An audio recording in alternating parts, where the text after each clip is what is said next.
जय गुरु जी संगत जी। गुरु जी के चरणों में कोटि कोटि प्रणाम और गुरु जी की प्यारी संगत को मेरी तरफ से प्यार भरी नमस्कार। संगत जी, आज हम आपके साथ दो आंटी जी का सत्संग शेयर कर रहे हैं। एक आंटी जी का एक ही सत्संग है और एक आंटी जी के दो सत्संग हैं। तो मेरी आपसे प्रार्थना है कि आप सत्संग में अंत तक बने रहें और गुरु जी की कृपा प्राप्त करें। तो चलिए सुनते हैं हम आंटी जी का सत्संग। जय गुरु जी संगत जी। मैं अभिलाषा बात कर रही हूँ बेंगलोर से। ये मेरा दूसरा सत्संग है। मेरा पहला सत्संग मेरे बेटे के हेल्थ के रिलेटेड था। ये मेरा दूसरा शुक्राना सत्संग है, मेरे बेटे के हेल्थ के रिलेटेड ही है। लास्ट मंथ मेरे बेटे को फीवर हुआ था। वो बहुत ज़्यादा सीवियर टाइप का था। तो एक दिन, 2 दिन, 3 दिन, लगातार 3 दिन उसको बहुत ज़्यादा उसको तकलीफ़ हो रही थी फीवर के वजह से, और वो कम होने का नाम ही नहीं ले रहा था। तो फ्राइडे के दिन बहुत ज़्यादा था उसको टेम्परेचर। सैटरडे के दिन भी, संडे के दिन गुरुजी ने एक सत्संग सुनाया, जो उस सत्संग में आंटी के बेटी को भी सेम इसी टाइप का फीवर था। वो सत्संग मैंने पूरा सुना तो मुझे में एक कॉन्फिडेंस आया कि अब तो कुछ तो फ़र्क दिखेगा, क्योंकि दवाई कोई भी काम नहीं कर रही थी। अगर फीवर का हमने हमने दवाई अगर उसको दिया तो भी 3-4 घंटे में फिर से वापस से वही, वैसा ही फीवर, पूरे आंग, हाथ पैर ठंड ठंड पड़ जाना। और सिर्फ सर में टेम्परेचर जो था सिर का, वो 103 104 के आसपास रहता था। तो डॉक्टर ने फीड्स का भी उसको शुरू कर दिया था टैबलेट। तो मैं बहुत ज़्यादा परेशान थी। जैसे ही मैंने संडे के दिन वो सत्संग सुना, गुरुजी ने सुनाया, तो मुझ में सच में कॉन्फिडेंस आया कि नहीं, अभी तो दवाई काम करेगी। तो मंडे के दिन जैसे ही मैंने हेड बाथ किया, वो सुखाने के लिए मैं गैलरी में गई, तो बहुत तेज़ मुझे गुलाबों की खुशबू आई। वो भी सिर्फ आधा सेकेंड, 1 सेकेंड, सिर्फ मैं कह सकूँगी कि सिर्फ आधा सेकेंड। फिर मुझे हिम्मत हुई कि आज दवाइयों का लास्ट दिन है। सच में गुरुजी अपने साथ होते हैं, उनका अनुभव हमें होता है। स्पेशली जब हमारे घर में कोई बीमार रहता है या कोई हेल्थ इशू चलती है, तब हमारे पास, हमारे साथ ही गुरुजी रहते हैं। सच मानो संगत जी, वो दिन आखिरी दिन था जो मैंने अपने बेटे को फीवर की दवाई दी। तो आज तक कम से कम, अभी तो महीना हो गया, उस टाइप का फीवर उसको नहीं आया। आज जैसा भी वो है, सिर्फ गुरुजी के वजह से है। जय गुरुजी, शुक्राना गुरुजी, अनंतम अनंतम शुक्राना गुरुजी। ओम नमः शिवाय, शिवजी सदा सहाय। ओम नमः शिवाय, गुरुजी सदा सहाय। जय गुरुजी संगत जी। जय गुरु जी। जय गुरु जी संगत जी। ये मेरा तीसरा सत्संग है। सत्संग तो हमेशा होते ही रहते हैं, बट मैं अपने दो सत्संग शेयर करना चाहती हूँ।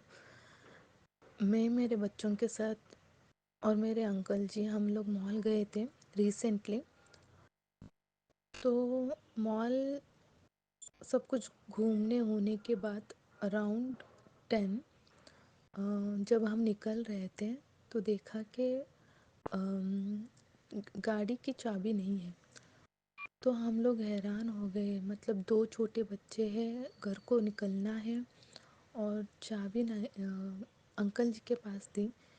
तो देखा तो पैंट में नहीं था। तो हम लोग बहुत परेशान हो गए, इतने बड़े मॉल में। मैं वैसे बेंगलोर से हूँ, मेरा नाम अभिलाषा है। तो इतने बड़े मॉल में हर जगह घूमे थे, कहाँ कहाँ पे हम ढूंढेंगे। और दूसरा ऑप्शन था कि गाड़ी वहीं पे छोड़ के हम लोग कैब करके अगर निकल भी जाए तो संडे और बेंगलोर की ट्रैफिक तो बहुत मतलब हमारा हाल होता। और मॉल में उतना ज़्यादा वेज के लिए ऑप्शन नहीं था, तो हमने सोचा कि जाते जाते किसी रेस्टोरेंट में खा के घर चले जाएंगे। तो देखते देखते 10:30 हो गया। तो हम लोग फर्स्ट प्ले जोन की तरफ निकल गए और वहाँ पे मैं एकदम शांति से बैठी थी। मतलब मुझे कुछ समझ ही नहीं आ रहा था कि अब आगे क्या करना है। बच्चे हैं, कैसे जाना है घर, कहाँ पे बच्चों को खिलाना है उतने रात को। तो सडनली मुझे एक थॉट आया कि नहीं, मतलब प्ले जोन में मेरे बच्चे और हस्बैंड कार का एक गेम था, तो उसमें बैठे थे। मुझे बार बार क्लिक हो रहा था कि उसी में है चाबी। तो मेरे हस्बैंड जाके ऑलरेडी देख के आए थे, तो मैंने पूछा कि प्ले जोन में आपने देखा क्या? तो अंकल जी ने कहा कि हाँ मैंने देखा। तो मैंने कहा कि नहीं, तुमने कार में देखा क्या? उन्होंने कहा कि नहीं, कार में नहीं देखा। तो जाके देखा तो कार में ही था चाबी। उसके लिए अनंतम अनंतम अनंतम शुक्राना गुरुजी। उस दिन अगर चाबी नहीं मिलती तो हमारा बहुत हाल होता। और दूसरा सत्संग ये है कि मैं मक्खन घर में निकालती हूँ। तो पता नहीं क्या हुआ, अम, अ, दो दो बार मैंने मक्खन निकाला बट निकल नहीं पा रहा था। और एक बार निकला तो भी इतना कम निकला कि उसमें से घी सिर्फ 2 टेबल स्पून निकला था। तो इस बार ना मैंने गुरुजी को प्रे किया, कहा कि गुरुजी इस बार बहुत ज़्यादा टाइम मत लगाना, जल्दी निकल पाई है मक्खन।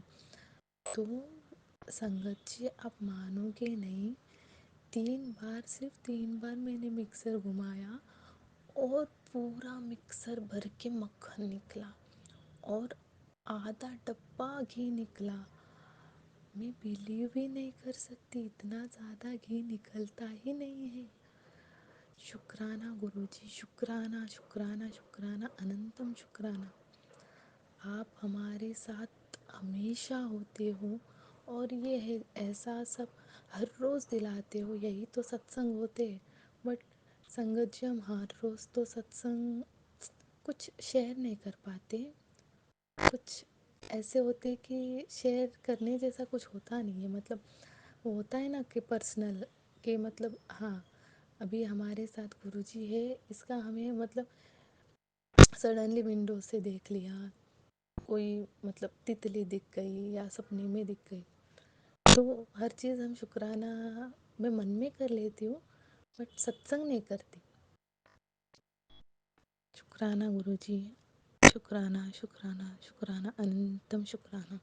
जय गुरुजी। संगत जी, जय गुरुजी। ओम नमः शिवाय। शिवजी सदा सहाय। ओम नमः शिवाय। गुरुजी सदा सहाय। जय गुरुजी। जय गुरुजी, शुक्राना गुरुजी, अनंतम अनंतम शुक्राना मेरे गुरुजी। आपको कोटि कोटि प्रणाम। हर पल, हर समय, हर क्षण, सांस सांस तक, जब तक मेरी सांस है तब तक शुक्राना। ओम नमः शिवाय। शिवजी सदा सहाय। ओम नमः शिवाय। गुरुजी सदा सहाय। जय गुरुजी और जय गुरुजी। सारी संगत को भी जय गुरुजी। मैं अपना शुक्राना सत्संग शेयर कर रही हूँ। मुझसे कोई भूल हो जाए, गलती हो जाए तो मुझे क्षमा कीजिएगा, क्योंकि मुझे सत्संग शेयर करना, बोलना नहीं आता है। इसलिए मैं जैसा अपने से बन पड़ रहा है वैसा शेयर कर रही हूँ। कुछ समय से मेरे पति को कुछ प्रॉब्लम हो रही थी, शारीरिक कष्ट हो रहा था। बहुत सारी दवाइयाँ भी खा ली थी पर उन्हें आराम नहीं मिल रहा था। फिर मेरे पास मेरी माताजी और मेरी बहन बड़े मंदिर गए थे दिल्ली में। उनसे जल प्रसाद मंगाया था मैंने। तो उन्होंने बताया था, एक बॉटल जल प्रसाद की लाए थे। वो जल प्रसाद गुरु जी के बड़े मंदिर से आया है। उसकी कुछ बूंदें 1 कप जल में डाल के आप सब परिवार वालों को दो। तो मैंने भी यही करा। मैंने उन कई बताए अनुसार उस जल की कुछ बूंदें एक आधे गिलास पानी में डाली, अपने बच्चों को दी, मैंने ली और मेरे पति को भी दी। और गुरुजी से अरदास की कि हे गुरुजी, मेरे पति को बहुत तकलीफ़ है, मैं नहीं चाहती हूँ डॉक्टर के पास जाएं, क्योंकि उसी बीमारी की वजह से पहले भी उनका बहुत इलाज चला है, साल भर उन्होंने बहुत कष्ट सहा है। मुझे विश्वास था कि उस जल प्रसाद से, मैं उनको जो जल प्रसाद दूंगी उससे उनकी तबीयत अपने आप सही हो जाएगी, उन्हें डॉक्टर के पास जाना नहीं पड़ेगा। काफ़ी कष्ट हो रहा था, लेकिन जब मैंने उन्हें वो जल प्रसाद दिया, धीरे धीरे उनकी तबीयत पूरी तरह से सही हो गई। ऐसे ही मेरे बेटे के पेट में भी दर्द हो रहा था, उसके पेट में हमेशा दर्द बना रहता है, बहुत ज़्यादा दर्द होता है। फिर उसको भी मैंने सुबह वही जल प्रसाद मिला के दिया। उस जल प्रसाद को लेने के बाद उसका पेट अपने आप सही हो गया, फिर उसे कोई तकलीफ नहीं हुई। ये गुरुजी का चमत्कार है, ये मेरे गुरुजी का आशीर्वाद है कि जैसा कोई संगत बताती है वैसा हम करते हैं, लेकिन हमारे ऊपर हम बहुत खुश नसीब हैं। मैं और मेरा परिवार यही उम्मीद रखते हैं कि गुरुजी का आशीर्वाद हम पर हमेशा बना रहेगा। मेरे प्यारे गुरुजी हमेशा मेरे साथ रहेंगे। मैं गुरुजी से बोल चुकी हूँ कि गुरुपा, मैं अपने आप को, अपने परिवार को, अपने बच्चों को, अपने पति को, अपने घर को, सब कुछ आपके सुपुर्द कर रही हूँ, सब कुछ आपको सरेंडर कर रही हूँ। मैंने सब कुछ उनको सौंप दिया है। वो जो करेंगे मुझे लगता है मेरे हिसाब से हमारे लिए सही करेंगे। हमसे गलतियाँ होंगी, हमारे कष्ट, हमारे मानसिक विकार, हमारी शारीरिक बीमारी, वो सब दूर करेंगे। हमारी जो गलतियाँ हैं, हमने जो मुख से, कर्म से, वचन से जो गलतियाँ करी हैं, वो पाप सब गुरुजी काटेंगे। जय गुरुजी, शुक्राना गुरुजी। जो दीदी मेरा सत्संग शेयर कर रही हैं, मैं पिछली बार उनको शुक्राना नहीं कर पाई थी, उनको धन्यवाद नहीं दे पाई थी, तो दीदी आपको भी बहुत बहुत धन्यवाद। आपके माध्यम से मेरा सत्संग शेयर कर रहा है, मैं आपको बहुत बहुत धन्यवाद करती हूँ। जय गुरुजी, शुक्राना गुरुजी। जय गुरु जी। संगत जी, अभी आपने सत्संग सुने। दोनों ही आंटी जी के सत्संग बहुत ही प्यारे सत्संग थे। अगर आपको ये सत्संग अच्छे लगे हों तो आप इन्हें लाइक और शेयर जरूर कीजिएगा। और अगर आप इस चैनल पर नए हैं तो इस चैनल को सब्सक्राइब कर लीजिए और बेल आइकन के बटन को भी प्रेस कर लीजिए, ताकि आने वाले हर सत्संग की नोटिफिकेशन आपको मिल सके। आज के लिए बस इतना ही। कल फिर मिलेंगे एक नए सत्संग के साथ। तब तक जय गुरु जी, शुक्राना गुरु जी। गुरु जी के चरणों में कोटि कोटि प्रणाम।